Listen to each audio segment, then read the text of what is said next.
विषय सूची भाग 3। इस भाग में आप सुनेंगे भौतिकी से संबंधित 1 कार्य एवं शक्ति, 2 गुरुत्वाकर्षण, 3 दाब, 4 प्लावन, 5 पृष्ठ तनाव, 6 शयानता। विविध से आप सुनेंगे 7 संयुक्त राष्ट्र संघ, 8 संयुक्त राष्ट्र विशिष्ट अभिकरण एवं अन्य संगठन, 9 प्रमुख पुरस्कार एवं सम्मान, 10 भारत रत्न से सम्मानित व्यक्ति, 11 ज्ञानपीठ पुरस्कार से सम्मानित एवं साहित्यकार, 12 दादा साहेब फाल्के पुरस्कार, 13 प्रमुख लेखक एवं उनकी पुस्तक, 14 खेलकूद में आप सुनेंगे 15 बीजिंग ओलंपिक कुछ महत्वपूर्ण तथ्य, 16 राष्ट्रमंडल खेल, 17 राष्ट्रमंडल खेल में डेविड डिक्सन पुरस्कार, 18 एशियाई खेल, 19 कुछ प्रमुख तथ्य और उनसे संबंधित जानकारी। प्रश्न 1 4 गुरुत्वाकर्षण। न्यूटन का गुरुत्वाकर्षण का नियम, न्यूटन्स लॉ ऑफ ग्रेविटेशन। किन्हीं दो पिंडों के बीच कार्य करने वाला आकर्षण बल पिंडों के द्रव्यमानों के गुणनफल के अनुक्रमानुपाती तथा उनके बीच की दूरी की वर्ग के व्युत्क्रमानुपाती होता है। माना दो पिंड जिनके द्रव्यमान m1 एवं m2 है, एक दूसरे से r दूरी पर स्थित है, तो न्यूटन के नियम के अनुसार उनके बीच लगने वाला आकर्षण बल F बराबर G m1 m2 बटे r2 होता है, जहाँ G एक नियतांक है जिसे सार्वत्रिक गुरुत्वाकर्षण नियतांक कहते हैं और जिसका मान 6.67 गुणा 10 की पावर -11 यानी nm square upon kg square होता है। गुरुत्व ग्रेविटी। न्यूटन के गुरुत्वाकर्षण के अनुसार दो पिंडों के बीच एक आकर्षण बल कार्य करता है। यदि इनमें से एक पिंड पृथ्वी हो तो इस आकर्षण बल को गुरुत्व कहते हैं, अर्थात गुरुत्व वो आकर्षण बल है जिससे पृथ्वी किसी वस्तु को अपने केंद्र की ओर खींचती है। इस बल के कारण जो त्वरण उत्पन्न होता है उसे गुरुत्व जनित त्वरण g कहते हैं, जिसका मान 9.8 मीटर प्रति सेकंड स्क्वायर होता है। गुरुत्व जनित त्वरण g वस्तु के रूप, आकार, द्रव्यमान आदि पर निर्भर नहीं करता है। g के मान में परिवर्तन। 1 पृथ्वी की सतह से ऊपर या नीचे जाने पर g का मान घटता है। 2 g का मान महत्तम पृथ्वी के ध्रुव पोल पर होता है। 3 g का मान न्यूनतम विषुवत रेखा इक्वेटर पर होता है। 4 पृथ्वी के घूर्णन गति बढ़ने पर g का मान कम हो जाता है। 5 पृथ्वी के घूर्णन गति घटने पर g का मान बढ़ जाता है। नोट: यदि पृथ्वी अपनी वर्तमान कोणीय चाल से 17 गुनी अधिक चाल से घूमने लगे तो भूमध्य रेखा पर रखी वस्तु का भार 0 हो जाएगा। लिफ्ट में पिंड का भार, weight of a body in lift. 1 जब लिफ्ट ऊपर की ओर जाती है तो लिफ्ट में स्थित पिंड का भार बढ़ा हुआ प्रतीत होता है। 2 जब लिफ्ट नीचे की ओर जाती है तो लिफ्ट में स्थित पिंड का भार घटा हुआ प्रतीत होता है। 3 जब लिफ्ट एक समान वेग से ऊपर या नीचे गति करती है तो लिफ्ट में स्थित पिंड के भार में कोई परिवर्तन नहीं प्रतीत होता है। 4 यदि नीचे उतरते समय लिफ्ट की डोरी टूट जाए तो वो मुक्त पिंड की भांति नीचे गिरती है। ऐसी स्थिति में लिफ्ट में स्थित पिंड का भार 0 होता है। यही भारहीनता की स्थिति है। 5 यदि लिफ्ट के नीचे उतरते समय लिफ्ट का त्वरण गुरुत्वीय त्वरण से अधिक हो तो लिफ्ट में स्थित पिंड उसकी फर्श से उठकर उसकी छत से जा लगेगा। ग्रहों की गति से संबंधित केपलर का नियम। 1 प्रत्येक ग्रह सूर्य के चारों ओर दीर्घ वृत्ताकार एलिप्टिकल कक्षा में परिक्रमा करता है तथा सूर्य ग्रह की कक्षा के एक फोकस बिंदु पर स्थित होता है। 2 प्रत्येक ग्रह का क्षेत्रीय वेग एरियल वेलोसिटी नियत रहता है। इसका प्रभाव ये होता है कि जब ग्रह सूर्य के निकट होता है तो उसका वेग बढ़ जाता है और जब वो दूर होता है तो उसका वेग कम हो जाता है। प्रश्न 3 सूर्य के चारों ओर ग्रह एक चक्कर जितने समय में लगाता है उसे उसका परिक्रमण काल t कहते हैं। परिक्रमण काल का वर्ग t स्क्वायर ग्रह के सूर्य की औसत दूरी r के धन r क्यूब के अनुक्रमानुपाती होता है, अर्थात t स्क्वायर प्रोपोर्शनल यानी अनुक्रमानुपाती होता है r क्यूब के। अर्थात सूर्य से अधिक दूर के ग्रहों का परिक्रमण काल भी अधिक होता है। उदाहरण, सूर्य के निकटतम ग्रह बुध का परिक्रमण काल 88 दिन है, जबकि दूरस्थ ग्रह वरुण नेपच्यून का परिक्रमण काल 165 वर्ष है। नोट, IAU ने यम प्लूटो को ग्रह की श्रेणी से निकाल दिया है, इसीलिए अब दूरस्थ ग्रह वरुण यानी नेपच्यून है। उपग्रह, सैटेलाइट, किसी ग्रह के चारों ओर परिक्रमा करने वाले पिंड को उस ग्रह का उपग्रह कहते हैं। जैसे चंद्रमा पृथ्वी का एक उपग्रह है। उपग्रह का कक्षीय चाल, orbital speed of a satellite. एक उपग्रह की कक्षीय चाल उसकी पृथ्वी तल से ऊंचाई पर निर्भर करती है। उपग्रह पृथ्वी तल से जितना अधिक दूर होगा उतनी ही उसकी चाल कम होगी। 2. उपग्रह की कक्षीय चाल उसके द्रव्यमान पर निर्भर नहीं करती है। एक ही त्रिज्या के कक्षा में भिन्न भिन्न द्रव्यमानों के उपग्रहों की चाल समान होगी।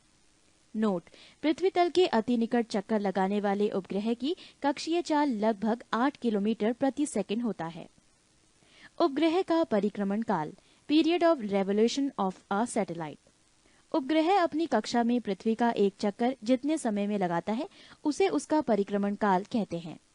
अतः परिक्रमण काल बराबर कक्षा की परिधि बटे कक्षीय चाल। एक उपग्रह का परिक्रमण काल भी केवल उसकी पृथ्वी तल से ऊंचाई पर निर्भर करता है और उपग्रह जितना अधिक दूर होता है उतना ही अधिक उसका परिक्रमण काल होता है। 2. उपग्रह का परिक्रमण काल उसके द्रव्यमान पर निर्भर नहीं करता है। नोट, पृथ्वी के अति निकट चक्कर लगाने वाले उपग्रह का परिक्रमण काल 1 घंटा 24 मिनट होता है। भू-स्थायी उपग्रह, जियो स्टेशनरी सैटेलाइट, ऐसा उपग्रह जो पृथ्वी के अक्ष के लंबवत तल में पश्चिम से पूरब की ओर पृथ्वी की परिक्रमा करता है तथा जिसका परिक्रमण काल पृथ्वी के परिक्रमण काल 24 घंटे के बराबर होता है, भू-स्थायी उपग्रह कहलाता है। ये उपग्रह पृथ्वी तल से लगभग 36,000 किलोमीटर की ऊंचाई पर रहकर पृथ्वी का परिक्रमण करता है। भू-तुल्यकालिक जियोसाइनोक्रोनस कक्षा में संचार उपग्रह स्थापित करने की संभावना सबसे पहले आर्थर सी क्लार्क ने व्यक्त की थी। पलायन वेग, एस्केप वेलोसिटी। पलायन वेग वो न्यूनतम वेग है जिसमें किसी पिंड को पृथ्वी की सतह से ऊपर की ओर फेंके जाने पर वो गुरुत्वीय क्षेत्र को पार कर जाता है, पृथ्वी पर वापस नहीं आता। पृथ्वी के लिए पलायन वेग का मान 11.2 किलोमीटर प्रति सेकंड है। अर्थात पृथ्वी तल से किसी वस्तु को 11.2 किलोमीटर प्रति सेकंड या इससे अधिक वेग से ऊपर किसी भी दिशा में फेंक दिया जाए तो वस्तु फिर पृथ्वी तल पर वापस नहीं आएगी। उपग्रह के लिए कक्षीय वेग VO बराबर √GRE तथा पृथ्वी तल से पलायन वेग VE बराबर √2GRE। अतः VE बराबर √2VO अर्थात पलायन वेग कक्षीय वेग का √2 गुना होता है। इसीलिए यदि किसी उपग्रह का कक्षीय वेग को √2 गुना अर्थात 41% बढ़ा दिया जाए तो वो उपग्रह अपनी कक्षा को छोड़कर पलायन कर जाएगा। पृष्ठ 4। 3. कार्य, ऊर्जा एवं शक्ति। कार्य, वर्क। कार्य की माप लगाए गए बल तथा बल की दिशा में वस्तु के विस्थापन के गुणनफल के बराबर होता है। कार्य एक अदिश राशि है, इसका SI मात्रक जूल है, यानी कार्य बराबर बल गुणा विस्थापन। बल के ऊपर अपर वेक्टर तथा विस्थापन के ऊपर भी अपर वेक्टर का साइन लगा है, यानी यहाँ एक तीर लगे हुए हैं। नोट, यदि बल F तथा विस्थापन S के मध्य थीटा कोण बनता है तो W बराबर F गुणा S cos थीटा। ऊर्जा, एनर्जी, किसी वस्तु की कार्य करने की क्षमता को उस वस्तु की ऊर्जा कहते हैं। ऊर्जा एक अदिश राशि है, इसका SI मात्रक जूल है। कार्य द्वारा प्राप्त ऊर्जा यांत्रिक ऊर्जा कहलाती है, जो 2 प्रकार की होती है, एक गतिज ऊर्जा, 2 स्थितिज ऊर्जा। गतिज ऊर्जा, काइनेटिक एनर्जी, किसी वस्तु में उसकी गति के कारण कार्य करने की जो क्षमता आ जाती है उसे उस वस्तु की गतिज ऊर्जा कहते हैं। यदि m द्रव्यमान की वस्तु v वेग से चल रही हो तो गतिज ऊर्जा ke होगी, यानी ke = ½ mv²। पृष्ठ 275। स्थितिज ऊर्जा, पोटेंशियल एनर्जी, जब किसी वस्तु में विशेष अवस्था स्टेट या स्थिति के कारण कार्य करने की क्षमता आ जाती है तो उसे स्थितिज ऊर्जा कहते हैं। जैसे बांध बनाकर इकट्ठा किए गए पानी की ऊर्जा, घड़ी की चाबी में संचित ऊर्जा, तनी हुई स्प्रिंग या कमानी की ऊर्जा। गुरुत्व बल के विरुद्ध संचित स्थितिज ऊर्जा का व्यंजक है P.E पोटेंशियल एनर्जी बराबर mgh, जहां m बराबर द्रव्यमान, g बराबर गुरुत्व जनित त्वरण, h बराबर ऊंचाई है। ऊर्जा संरक्षण का नियम, law of conservation of energy. ऊर्जा ना तो उत्पन्न की जा सकती है और ना नष्ट की जा सकती है। ऊर्जा केवल एक रूप से दूसरे रूप में परिवर्तित की जा सकती है। जब भी ऊर्जा किसी रूप में लुप्त होती है तब ठीक उतनी ही ऊर्जा अन्य रूपों में प्रकट होती है। अतः विश्व की संपूर्ण ऊर्जा का परिमाण स्थिर रहता है। ये ऊर्जा संरक्षण का नियम कहलाता है। ऊर्जा रूपांतरित करने वाले कुछ उपकरण। 1. डायनेमो, ऊर्जा का रूपांतरण यांत्रिक ऊर्जा को विद्युत ऊर्जा में। 2. मोमबत्ती, रासायनिक ऊर्जा को प्रकाश एवं ऊष्मा ऊर्जा में। 3. माइक्रोफोन, ध्वनि ऊर्जा को विद्युत ऊर्जा में। 4. लाउडस्पीकर, विद्युत ऊर्जा को ध्वनि ऊर्जा में। 5. सोलर सेल, सौर ऊर्जा को विद्युत ऊर्जा में। 6. ट्यूबलाइट, विद्युत ऊर्जा को प्रकाश ऊर्जा में। 7. विद्युत मोटर, विद्युत ऊर्जा को यांत्रिक ऊर्जा में। 8. विद्युत बल्ब, विद्युत ऊर्जा को प्रकाश एवं ऊष्मा ऊर्जा में। 9. विद्युत सेल, रासायनिक ऊर्जा को विद्युत ऊर्जा में। 10. सितार, यांत्रिक ऊर्जा को ध्वनि ऊर्जा में। संवेग एवं गतिज ऊर्जा में संबंध। Ke = P²/2m, जहां P संवेग = mv, अर्थात संवेग के दुगना करने पर गतिज ऊर्जा 4 गुनी हो जाएगी। शक्ति, पावर। कार्य करने की दर को शक्ति कहते हैं। यदि किसी कर्ता द्वारा W कार्य t समय में किया जाता है तो कर्ता की शक्ति W/T, यहाँ T स्मॉल है। शक्ति का SI मात्रक वॉट है, यानी W है, जिसे वैज्ञानिक जेम्स वॉट के सम्मान में रखा गया है। शक्ति बराबर कार्य बटे समय बराबर जूल बटे सेकंड बराबर वॉट, यानी 1 किलोवाट बराबर 1000 वॉट। 1 MW = 10⁶ what. शक्ति की एक और मात्रक अश्व शक्ति है। एक अश्व शक्ति HP बराबर 746 what. What second, WS। 1 what second बराबर 1 वॉट गुणा 1 सेकंड बराबर 1 जूल। 1 वॉट घंटा यानी WH बराबर 3600 जूल। 1 किलोवाट घंटा बराबर 1000 वॉट घंटा बराबर 3.6 गुणा 10⁶ जूल। W, KW, MW तथा HP शक्ति के मात्रक हैं। WS, WH, KWH कार्य अथवा ऊर्जा के मात्रक हैं। पृष्ठ 276। भौतिक विज्ञान, कार्य, ऊर्जा एवं शक्ति। कार्य, वर्क। कार्य की माप लगाए गए बल तथा बल की दिशा में वस्तु के विस्थापन के गुणनफल के बराबर होता है। कार्य एक अदिश राशि है। इसका SI मात्रक जूल है। कार्य बराबर बल गुणा विस्थापन। नोट, यदि बल F तथा विस्थापन S के मध्य थीटा कोण बनता है तो W बराबर F गुणा S cos थीटा। ऊर्जा, एनर्जी, किसी वस्तु के कार्य करने की क्षमता को उस वस्तु की ऊर्जा कहते हैं। ऊर्जा एक अदिश राशि है। इसका SI मात्रक जूल है। कार्य द्वारा प्राप्त ऊर्जा यांत्रिक ऊर्जा कहलाती है, जो 2 प्रकार की होती है। 1 गतिज ऊर्जा, 2 स्थितिज ऊर्जा। गतिज ऊर्जा, काइनेटिक एनर्जी, किसी वस्तु में उसकी गति के कारण कार्य करने की जो क्षमता आ जाती है उसे उस वस्तु की गतिज ऊर्जा कहते हैं। यदि m द्रव्यमान की वस्तु v वेग से चल रही हो तो गतिज ऊर्जा Ke होगी। Ke बराबर 1/2 mv²। स्थितिज ऊर्जा, पोटेंशियल एनर्जी, जब किसी वस्तु में विशेष अवस्था स्टेट या स्थिति के कारण कार्य करने की क्षमता आ जाती है तो उसे स्थितिज ऊर्जा कहते हैं। जैसे बांध बनाकर इकट्ठा किए गए पानी की ऊर्जा, घड़ी की चाबी से संचित ऊर्जा, तनी हुई स्प्रिंग या कमानी की ऊर्जा। गुरुत्व बल के विरुद्ध संचित स्थितिज ऊर्जा का व्यंजक है P.E बराबर mgh, जहां m बराबर द्रव्यमान, g बराबर गुरुत्व जनित त्वरण, h बराबर ऊंचाई। ऊर्जा संरक्षण का नियम, law of conservation of energy. ऊर्जा ना तो उत्पन्न की जा सकती है और ना नष्ट की जा सकती है। ऊर्जा केवल एक रूप से दूसरे रूप में परिवर्तित की जा सकती है। जब भी ऊर्जा किसी रूप में लुप्त होती है तब ठीक उतनी ही ऊर्जा अन्य रूपों में प्रकट होती है। अतः विश्व की संपूर्ण ऊर्जा का परिमाण स्थिर रहता है। ये ऊर्जा संरक्षण का नियम कहलाता है। ऊर्जा रूपांतरित करने वाले कुछ उपकरण। 1. उपकरण डायनेमो, ऊर्जा का रूपांतरण यांत्रिक ऊर्जा को विद्युत ऊर्जा में। 2. मोमबत्ती, रासायनिक ऊर्जा को प्रकाश एवं ऊष्मा ऊर्जा में। 3. माइक्रोफोन, ध्वनि ऊर्जा को विद्युत ऊर्जा में।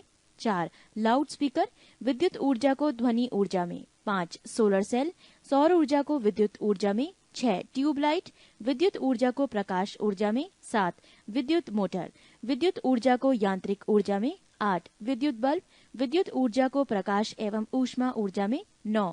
विद्युत सेल, रासायनिक ऊर्जा को विद्युत ऊर्जा में।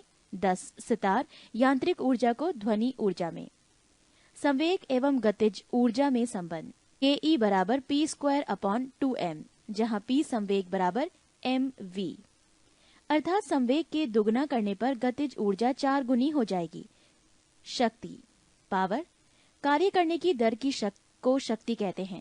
यदि किसी कर्ता द्वारा W कार्य t समय में किया जाता है तो कर्ता की शक्ति W अपॉन t होगी। शक्ति का एसआई मात्रक वॉट है, जिसे वैज्ञानिक जेम्स वॉट के सम्मान में रखा गया है।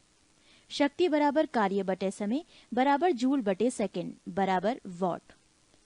1 किलोवाट बराबर 1000 वॉट। 1 मेगावाट बराबर 10 की power 6 what.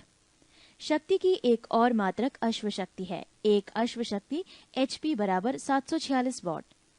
What second WS, 1 what second बराबर 1 वाट गुणा 1 सेकंड बराबर 1 जूल। 1 वॉट घंटा WH बराबर 3600 जूल। 1 किलोवाट घंटा बराबर 1000 वॉट घंटा बराबर 3.6 गुणा 10 की power 6 joule. W, KW, MW तथा HP शक्ति के मात्रक हैं। WS, WH, KWH कार्य अथवा ऊर्जा के मात्रक हैं। पृष्ठ 2 गति अदिश राशि स्केलर क्वांटिटी। वैसी भौतिक राशि जिसमें केवल परमाणु होता है दिशा नहीं, उसे अदिश राशि कहा जाता है, जैसे द्रव्यमान, चाल, आयतन, कार्य, समय, ऊर्जा आदि। नोट, विद्युत धारा, करंट, ताप, टेम्परेचर, दाब, प्रेशर ये सभी अदिश राशियां हैं। सदिश राशियां वेक्टर क्वांटिटी, वैसी भौतिक राशि जिनमें परिमाण के साथ साथ दिशा भी रहती है और जो योग के निश्चित नियमों के अनुसार जोड़ी जाती है, उन्हें सदिश राशि कहते हैं, जैसे वेग, विस्थापन, बल, त्वरण आदि। दूरी डिस्टेंस, किसी दिए गए समयांतराल में वस्तु द्वारा तय किए गए मार्ग की लंबाई को दूरी कहते हैं। ये एक अदिश राशि है। ये सदैव धनात्मक यानी प्लस पॉजिटिव होती है। विस्थापन डिस्प्लेसमेंट, एक निश्चित दिशा में दो बिंदुओं के बीच की लंबवत न्यूनतम दूरी को विस्थापन कहते हैं। ये सदिश राशि है। इसका एसआई मात्रक मीटर है। विस्थापन धनात्मक, ऋणात्मक और शून्य कुछ भी हो सकता है। चाल स्पीड, किसी वस्तु द्वारा प्रति सेकंड तय की गई दूरी को चाल कहते हैं, अर्थात चाल बराबर दूरी बटे समय। ये एक अदिश राशि है। इसका एसआई मात्रक मीटर प्रति सेकंड है। वेग वेलोसिटी, किसी वस्तु के विस्थापन की दर को या एक निश्चित दिशा में प्रति सेकंड वस्तु द्वारा तय की गई दूरी को वेग कहते हैं। ये एक सदिश राशि है। इसका एसआई मात्रक मीटर प्रति सेकंड है। त्वरण एक्सीलरेशन, किसी वस्तु के वेग में परिवर्तन की दर को त्वरण कहते हैं। ये एक सदिश राशि है। इसका एसआई मात्रक मीटर प्रति सेकंड स्क्वायर है। यदि समय के साथ वस्तु का वेग घटता है तो त्वरण ऋणात्मक होता है, जिसे मंदन रिटार्डेशन कहते हैं। वृत्तीय गति सर्क्यूलर मोशन, जब कोई वस्तु किसी वृत्ताकार मार्ग पर गति करती है तो उसकी गति को वृत्तीय गति कहते हैं। यदि वो एक समान चाल से गति करती है तो उसकी गति को एक समान वृत्तीय गति कहते हैं। समरूप वृत्तीय गति एक त्वरित गति होती है, क्योंकि वेग की दिशा प्रत्येक बिंदु पर बदल जाती है। कोणीय वेग एंगुलर वेलोसिटी, वृत्ताकार मार्ग पर गतिशील कण को वृत्त के केंद्र से मिलाने वाली रेखा 1 सेकंड में जितने कोण से घूम जाती है उसे उस कण का कोणीय वेग कहते हैं। पृष्ठ 272 से प्रायः W ओमेगा से प्रकट किया जाता है, अर्थात W बराबर यानी एंगुलर वेलोसिटी बराबर थीटा अपॉन टी। यदि कण 1 सेकंड में n चक्कर लगाता है तो W बराबर 2 पाई n, n मतलब नंबर ऑफ टर्न्स, क्योंकि एक चक्कर में कर्ण 2 पाई ब्रैकेट में 360 डिग्री ब्रैकेट क्लोज रेडियन से घूम जाती है। अब यदि वृत्ताकार मार्ग की त्रिज्या r है और कर्ण 1 सेकंड में n चक्कर लगाता है तो उसके द्वारा 1 सेकंड में चली गई दूरी बराबर वृत्त की परिधि गुणा n बराबर 2 पाई r n, यही उसकी रेखीय चाल लीनियर स्पीड होगी। अर्थात v = 2 पाई r n, चूंकि v बराबर 2 पाई n गुणा r बराबर ओमेगा इंटू r, कोष्ठक में चूंकि w बराबर 2 पाई n, कोष्ठक समाप्त। रेखीय चाल बराबर कोणीय चाल गुणा त्रिज्या। न्यूटन का गति नियम, न्यूटन्स लॉ ऑफ मोशन। भौतिकी के पिता न्यूटन ने सन 1687 ईस्वी में अपनी पुस्तक प्रिंसिपिया में सबसे पहले गति के नियम को प्रतिपादित किया था। न्यूटन का प्रथम गति नियम, Newton's first law of motion. यदि कोई वस्तु विराम अवस्था में है तो वो विराम अवस्था में रहेगी, या यदि वो एक समान चाल से सीधी रेखा में चल रही है तो वैसी ही चलती रहेगी जब तक कि उस पर कोई बाह्य बल लगाकर उसकी वर्तमान अवस्था में परिवर्तन ना किया जाए। प्रथम नियम को गैलीलियो का नियम या जड़त्व का नियम भी कहते हैं। बाह्य बल के अभाव में किसी वस्तु की अपनी विराम अवस्था या समान गति की अवस्था को बनाए रखने की प्रवृत्ति को जड़त्व कहते हैं। प्रथम नियम से बल की परिभाषा मिलती है। बल की परिभाषा, बल वो बाह्य कारक है जो किसी वस्तु की प्रारंभिक अवस्था में परिवर्तन करता है या परिवर्तन करने की चेष्टा करता है। बल एक सदिश राशि है, इसका एसआई मात्रक न्यूटन है। जड़त्व के कुछ उदाहरण: 1. ठहरी हुई मोटर या रेलगाड़ी के अचानक चल पड़ने पर उसमें बैठे यात्री पीछे की ओर झुक जाते हैं। 2. चलती हुई मोटर कार के अचानक रुकने पर उसमें बैठे यात्री आगे की ओर झुक जाते हैं। 3.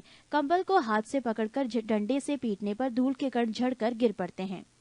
संवेग, मोमेंटम, किसी वस्तु के द्रव्यमान तथा वेग के गुणनफल को उस वस्तु का संवेग कहते हैं, अर्थात संवेग बराबर वेग गुणा द्रव्यमान। ये एक सदिश राशि है, इसका एसआई मात्रक किलोग्राम गुणा मीटर प्रति सेकंड है। न्यूटन का द्वितीय गति नियम, Newton second law of motion.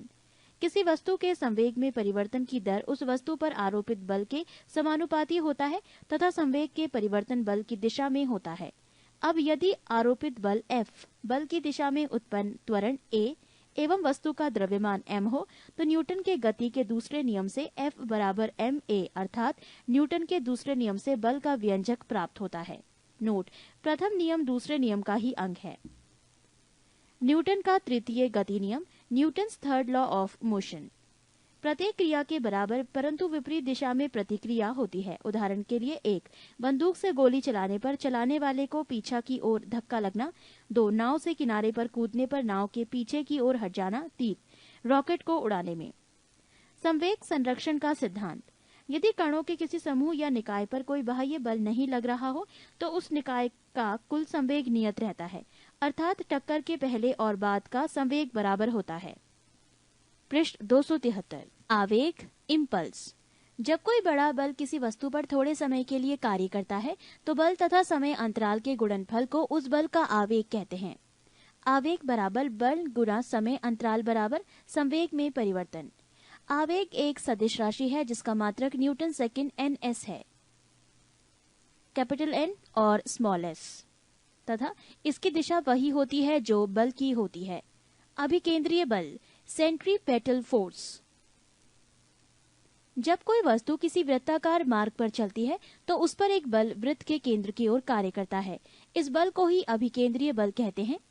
इस बल के अभाव में वस्तु वृत्ताकार मार्ग पर नहीं चल सकती है। यदि कोई m द्रव्यमान का पिंड v चाल से r त्रिज्या के वृत्तीय मार्ग पर चल रहा है तो उस पर कार्यकारी वृत्त के केंद्र की ओर आवश्यक अभिकेंद्रीय बल F बराबर mv²/r होता है। अपकेंद्रीय बल, सेंट्रीफ्यूगल फोर्स। अजड़त्वीय फ्रेम, नॉन इनर्शियल फ्रेम में न्यूटन के नियमों को लागू करने के लिए कुछ ऐसे बलों की कल्पना करनी होती है जिन्हें परिवेश में किसी पिंड से संबंधित नहीं किया जा सकता। ये बल छद्म बल या जड़त्वीय बल कहलाते हैं। अपकेंद्रीय बल एक ऐसा ही जड़त्वीय बल या छद्म बल है। इसकी दिशा अपकेंद्रीय बल के विपरीत दिशा में होती है। कपड़ा सुखाने की मशीन, दूध से मक्खन निकालने की मशीन आदि अपकेंद्रीय बल के सिद्धांत पर कार्य करती है। नोट: वृत्तीय पथ पर गतिमान वस्तु पर कार्य करने वाले अभिकेंद्रीय बल की प्रतिक्रिया होती है। जैसे मौत के कुएं में कुएं की दीवार मोटरसाइकिल पर अंदर की ओर क्रिया बल लगाती है, जबकि इसका प्रतिक्रिया बल मोटरसाइकिल द्वारा कुएं की दीवार पर बाहर की ओर कार्य करता है। कभी कभी बाहर की ओर कार्य करने वाले इस प्रतिक्रिया बल को भ्रमवश अपकेंद्रीय बल कह दिया जाता है, जो कि बिल्कुल गलत है। बल आघूर्ण, मूवमेंट ऑफ फोर्स। बल द्वारा एक पिंड को एक अक्ष के परितः घुमाने की प्रवृत्ति को बल आघूर्ण कहते हैं। किसी अक्ष के परितः एक बल का बल आघूर्ण उस बल के परिमाण तथा अक्ष से बल की क्रिया रेखा के बीच की लंबवत दूरी के गुणनफल के बराबर होता है। अर्थात बल आघूर्ण यानी T बराबर बल गुणा आघूर्ण भुजा। ये एक सदिश राशि है। इसका मात्रक न्यूटन मीटर होता है। सरल मशीन, सिंपल मशीन्स। ये बल आघूर्ण के सिद्धांत पर कार्य करती है। सरल मशीन एक ऐसी युक्ति है जिसमें किसी सुविधाजनक बिंदु पर बल लगाकर किसी अन्य बिंदु पर रखे हुए भार को उठाया जाता है, जैसे उत्तोलक, घिरनी, आनत तल, स्क्रू जैक आदि। उत्तोलक, लीवर। उत्तोलक एक सीधी या टेढ़ी दृढ़ छड़ होती है जो किसी निश्चित बिंदु के चारों ओर स्वतंत्रता पूर्वक घूम सकती है। उत्तोलक में 3 बिंदु होते हैं। एक आलंब, फलक्रम, जिस निश्चित बिंदु के चारों ओर उत्तोलक की छड़ स्वतंत्रता पूर्वक घूम सकती है उसे आलंब कहते हैं। 2 आयास, एफर्ट। उत्तोलक को उपयोग में लाने के लिए उस पर जो बल लगाया जाता है उसे आयास कहते हैं। 3 भार, लोड। उत्तोलक के द्वारा जो बोझ उठाया जाता है अथवा रुकावट हटाई जाती है उसे भार कहते हैं। उत्तोलक के प्रकार। उत्तोलक 3 प्रकार के होते हैं। एक प्रथम श्रेणी का उत्तोलक। इस वर्ग के उत्तोलकों में आलंब F, आयास E तथा भार W के बीच में स्थित होता है। इस प्रकार के उत्तोलकों में यांत्रिक लाभ 1 से अधिक, 1 के बराबर तथा 1 से कम भी हो सकता है। इसके उदाहरण हैं कैंची, पिलाश, सिंडासी, कील उखाड़ने की मशीन, शीश झूला, साइकिल का ब्रेक, हैंडपंप आदि। पृष्ठ 274।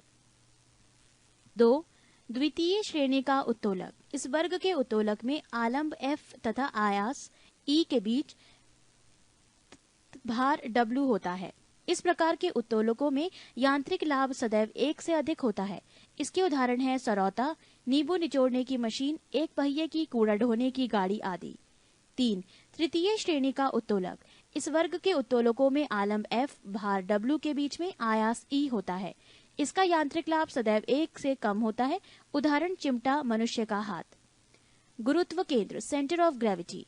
किसी वस्तु का गुरुत्व केंद्र वो बिंदु है जहां वस्तु का समस्त भार कार्य करता है, चाहे वस्तु जिस स्थिति में रखी जाए। वस्तु का भार गुरुत्व केंद्र से ठीक नीचे की ओर कार्य करता है। अतः गुरुत्व केंद्र पर वस्तु के भार के बराबर उपरिमुखी बल लगाकर हम वस्तु को संतुलित रख सकते हैं। संतुलन के प्रकार। संतुलन 3 प्रकार के होते हैं, स्थायी, अस्थायी और उदासीन। एक संतुलन, स्टेबल इक्विलिब्रियम। यदि किसी वस्तु को उसकी संतुलन स्थिति से थोड़ा विस्थापित किया जाए और बल हटाते ही पुनः वो पूर्व स्थिति में आ जाए तो ऐसे संतुलन को स्थायी संतुलन कहते हैं। 2 अस्थायी संतुलन, अनस्टेबल इक्विलिब्रियम। यदि किसी वस्तु को उसकी संतुलन अवस्था से थोड़ा सा विस्थापित करके छोड़ने पर वो पुनः संतुलन की अवस्था में न आए तो इसे अस्थायी संतुलन कहते हैं। 3 उदासीन संतुलन, न्यूट्रल इक्विलिब्रियम। यदि वस्तु को संतुलन की स्थिति से थोड़ा सा विस्थापित करने पर उसका गुरुत्व केंद्र G उसकी ऊंचाई पर बना रहता है तथा छोड़ देने पर वस्तु अपनी नई स्थिति में संतुलित हो जाती है तो उसका संतुलन उदासीन कहलाता है। स्थायी संतुलन की शर्तें। किसी वस्तु के स्थायी संतुलन के लिए 2 शर्तों का पूरा होना आवश्यक है। 1 वस्तु का गुरुत्व केंद्र अधिकाधिक नीचे होना चाहिए। 2 गुरुत्व केंद्र से होकर जाने वाली ऊर्ध्वाधर रेखा वस्तु के आधार से गुजरनी चाहिए। 1 मात्रक। मात्रक यूनिट किसी राशि के मापन के निर्देश मानक को मात्रक कहते हैं। मात्रक 2 प्रकार के होते हैं, मूल मात्रक फंडामेंटल यूनिट एवं व्युत्पन्न मात्रक डेराइव्ड यूनिट। एसआई पद्धति में मूल मात्रक की संख्या 7 है, जिसे नीचे की सारणी में दिया गया है। 1. लंबाई भौतिक राशि एसआई के मूल मात्रक मीटर, संकेत मीटर, एम मीटर। 2. द्रव्यमान एसआई के मूल मात्रक किलोग्राम, संकेत केजी। 3. समय एसआई के मूल मात्रक सेकंड, संकेत एस। 4. ताप एसआई के मूल मात्रक केल्विन, संकेत के। 5. विद्युत धारा एसआई के मूल मात्रक एम्पियर, संकेत ए। 6. ज्योति तीव्रता एसआई के मूल मात्रक कैंडेला, संकेत सीडी। 7. पदार्थ का परिमाण एसआई के मूल मात्रक मोल, संकेत MOL। एसआई के संपूरक मूल मात्रक एक समतल कोण रेडियन, संकेत RAD। 2. घन कोण सॉलिड एंगल एसआई के मूल मात्रक स्टेरेडियन, संकेत SR। एसआई के कुछ पुराने मात्रकों के नए नाम और संकेत। 1. ताप डिग्री सेंटीग्रेड डिग्री सेल्सियस पुराना, संकेत डिग्री सेल्सियस नया। 2. आवृत्ति एसआई के संपूरक मूल मात्रक कंपन प्रति सेकंड CPS पुराना, संकेत हर्ट्ज नया। 3. ज्योति तीव्रता ल्यूमिनस इंटेंसिटी एसआई के मूल मात्रक कैंडल शक्ति CP पुराना, संकेत कैंडेला CD नया। वो सभी मात्रक जो मूल मात्रकों की सहायता से व्यक्त किए जाते हैं व्युत्पन्न मात्रक कहलाते हैं। बहुत लंबी दूरियों को मापने के लिए प्रकाश वर्ष का प्रयोग किया जाता है, अर्थात प्रकाश वर्ष दूरी का मात्रक है। एक प्रकाश वर्ष बराबर 9.46 गुणा 10 की पावर 15 मीटर। दूरी मापने की सबसे बड़ी इकाई पारसेक है। एक पारसेक बराबर 3.26 प्रकाश वर्ष बराबर 3.08 गुणा 10 की पावर 16 मीटर। बल की CGS पद्धति में मात्रक डाइन है एवं SI पद्धति में मात्रक न्यूटन है। 1 न्यूटन बराबर 10 की पावर 5 डाइन। कार्य की CGC पद्धति में मात्रक अर्ग है एवं SI पद्धति में मात्रक जूल है। 1 जूल बराबर 10 की पावर 7 अर्ग। पृष्ठ 271। 10 की विभिन्न घातों के प्रतीक symbols of various powers of 10। भौतिकी में बहुत छोटी और बहुत बड़ी राशियों के मानों को 10 की घात के रूप में व्यक्त किया जाता है। 10 की कुछ घातों को विशेष नाम तथा संकेत दिए गए हैं, जिसे नीचे दी गई सारणी में दिया गया है। 10 की घात 10 की घात 18 पूर्व प्रत्यय प्रीफिक्स एक्सा, प्रतीक कैपिटल E। 10 की घात 15 पूर्व प्रत्यय पेटा, प्रतीक कैपिटल P। 10 की पावर 12 पूर्व प्रत्यय टेरा, प्रतीक कैपिटल T। 10 की पावर 9 पूर्व प्रत्यय जाएगा, सिंबल प्रतीक कैपिटल G। 10 की पावर 6 मेगा, प्रतीक कैपिटल M। 10 की पावर 3 किलो, प्रतीक स्मॉल k। 10 की पावर 2 हेक्टो, प्रतीक स्मॉल h। 10 की पावर 1 डेका, प्रतीक स्मॉल da। 10 की पावर -18 पूर्व प्रत्यय एटो, प्रतीक स्मॉल a। 10 की पावर -15 फेम्टो, प्रतीक स्मॉल f। 10 की पावर -12 पीको, प्रतीक कैपिटल P। 10 की पावर -9 नैनो, प्रतीक small n। 10 की पावर -6 माइक्रो, स्मॉल u। 10 की पावर -3 मिली, प्रतीक small m। 10 की पावर -2 पूर्व प्रत्यय सेंटी, प्रतीक स्मॉल c। 10 की पावर -1 पूर्व प्रत्यय डेसी, प्रतीक स्मॉल d। अध्याय 5 भौतिक विज्ञान। भौतिकी प्राकृतिक विज्ञान की वो शाखा है जिसमें द्रव्य मैटर तथा ऊर्जा एनर्जी और उसकी परस्पर क्रियाओं का अध्ययन होता है।